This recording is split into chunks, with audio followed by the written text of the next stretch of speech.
Yo, what up everyone? Welcome back to another video. In today's video, we're going to be talking about why Wattson is so weak, but why the devs think she's so strong, and what is planned for Wattson in terms of a buff coming at the beginning of Season 9. Now in this video, we're going to be discussing some of these screenshots that I've taken from one of the lead character developers, Daniel Klein, who deals with the balancing of the Apex Legends, and we are going to get into why he thinks Wattson is so strong, but why there's a big disconnect between him and the community saying that she isn't and that she's weak. So let's dive into the video. Now, if anyone hasn't been playing Apex for the past few weeks, you might not be aware that Wattson did get a slight buff in the most recent Chaos Series Collection event update.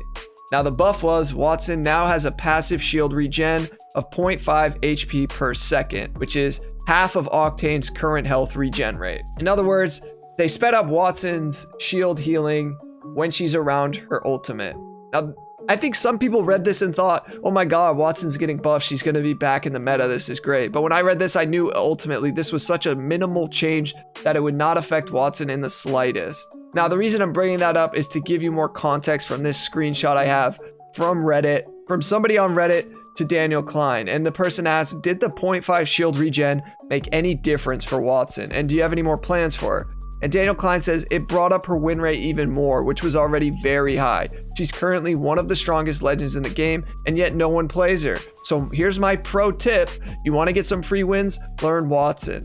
And yeah, we're taking low profile off her, but that's just because we're nuking low profile from orbit. So this is a good change, not only for Wattson, but for all of the low profile legends, which would be Wraith, Wattson, and Lifeline, if they're prepared to remove that from all three of those legends. I think this change is really good because I think in Season 4 they made a change regarding low profile where if you shot a low profile legend in the leg, it did the same damage as it would to the body, meaning they have smaller hitboxes so they're harder to hit, but when the damage stacks from the leg to the body, it does the same amount.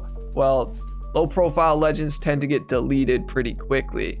So I think the change of removing low profile is great, but where the huge disconnect comes from is Daniel Klein saying that she is one of the strongest legends in the game. And I'm not going to grab a screen grab from the past seasons, but he's been going on and on about this for the past few seasons, that Wattson is one of the strongest legends. And that is just so far from the truth, because the reality is very few players play Wattson in pubs, and even fewer players play her in ranked lobbies, specifically diamond and up. But he thinks if you want to get some free wins, you could possibly camp in a building with Wattson and win the game. Now, there's a lot wrong with this, but let's get into some more of the screenshots that I have. All right, if you guys are interested in this stuff, this is going to be the most critical part of the video, so listen up. Somebody quoted him and said, she's currently one of the strongest legends in the game. I would like some of whatever you're smoking. She's in a really weak place. Her win rate is only high because the dedicated players who still main her are very good players. Bad players don't pick her because her abilities are so poor that they don't provide any sort of crutch. Ironically, if you buffed her to the point that she attracts average players, then you can expect to see her win rate stay the same or drop as lower skill players bring the average down. Daniel Klein responds with, I mean, I'm looking at the data, you can argue with me if you want, and it's certainly valid that you have a different experience, but you gotta remember that millions and millions of people play this game and you only ever see a tiny slice. He says, it simply seems that you're missing the woods for the trees. As pick rate increases, win rate tends to fall. Now listen, low pick rates inflate win rates. If you're basing the idea that Wattson is ludicrously strong, as much as I wish she were, she's not, especially with low profile, based on win rate, despite her low pick rate, then you're getting a very distorted view of her viability and making bad conclusions from the available data. This is so important because if you're looking at how many times players are picking Wattson, then you're going to start seeing the win rate tend to go down because you're going to have a wider variety of skilled players. Anybody who's brand new to mediocre to good and then really good. That's going to alter win rate. Now, in my opinion, win rate should be such a minimal data point that they're looking at to evaluate balancing and change, because somebody like me, who I believe is a good player, I'm never really playing to win. Like in a pub, I'm just playing to fight. Sure, every fight I'm gonna try to win, but I'm not sweating out like, oh my God, I need to get this win. I just want to go for interactions, meaning fights, and get involved. I don't want to run around the game, loot, fight one team and win the game. So win rate is like a distorted picture of success or failure, in my opinion. But my point here, and I think the Redditor's point, is that you're looking at win rate, you're looking at pick rate, and that's the only thing. You're not playing the game. It doesn't seem like you're not experiencing all of the legends and seeing, okay, yeah, how is Wattson really viable? Which is going to bring me into my next point here. When Daniel Klein starts talking about other legends, like Revenant, for example, this is pretty important. He says, this other person says, when you look at her win rate and pick rate in pred lobbies, what are you seeing? Because there is no doubt to any good player's mind that Wattson is a trash legend. And he says, Wattson does fall off as you go up in MMR, but even in the 96th percentile, she performs well. Solid middle of the pack. Like she's at an 11.6 win rate to say Revenant's 9.9%. The highest performer, Lifeline, is at 13.6. Her pick rate is absolute lowest though. What that still tells me is there's value left on the table if all you care about is climbing. Each Fuse, Rampart, or Revenant pick in Predator could have been a Wattson and had a much higher chance of winning the game.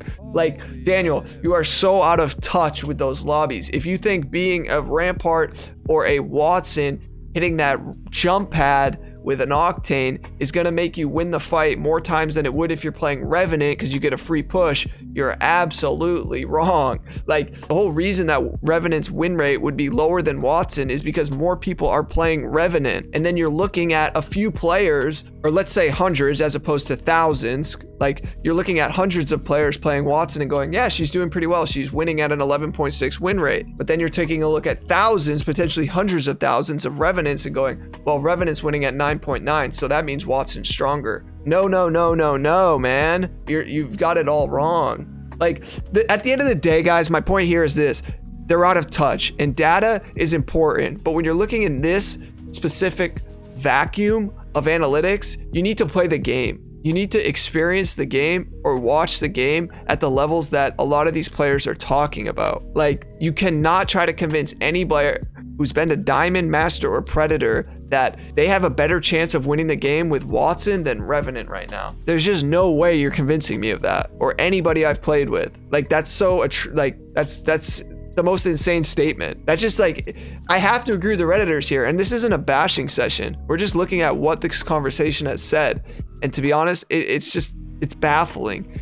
It shows that they're so out of touch with the game and with the current meta that it's just like, it makes me lose hope in like any good changes coming forward, essentially. So the good news for you Wattson players is that low profile should be removed by the beginning of season 9, along with Lifeline and Wraith, which is a really healthy change for the game. Low profile is a tough thing to balance, and I just feel like it's going to completely affect the time to kill on those legends, meaning if you play those legends, you're not going to die as quickly as you have been in the previous seasons, which is a healthy change. The downside is there doesn't look to be any changes coming to Wattson that will significantly affect her kit, so I don't think she'll be put in the meta with the removal of low profile, but you never know. It depends on if they nerf or buff some other legends. Wattson could sneak in to the meta, but I highly doubt it without changing some of her tactical or her ultimate. If anybody disagrees with me, let me know down in the comments why. If you're new here, please think about subscribing, and if you enjoyed the video, slap a like. All right, guys, that's going to be it for me. I'll catch you on the next upload. Peace.